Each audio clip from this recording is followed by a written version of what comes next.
ষষ্ঠীর সন্ধ্যায় দেখো বন্ধুরা, আজকে আমি গুড়ের নাড়ু বানাচ্ছি। সবাই তো ঠাকুর দেখতে চতুর্থী পঞ্চমী থেকে, আর আজকে হয়ে গেল ষষ্ঠী। আমি এখনও মায়ের মুখই দর্শন করতে পারলাম না।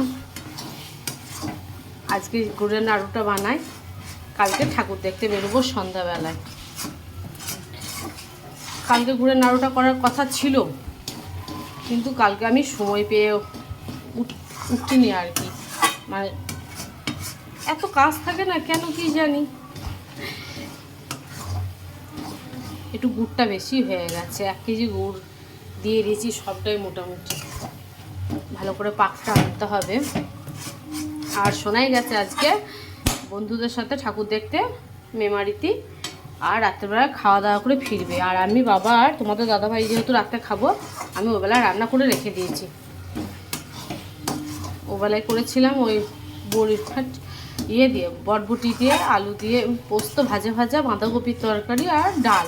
আজকে যেহেতু ষষ্ঠী নিরামিষ খাই, তো তাই করেছিলাম। আর রাত্রেবেলা একটু নিরামিষ তিলের বড়া বানাবো লঙ্কা কুচিয়ে।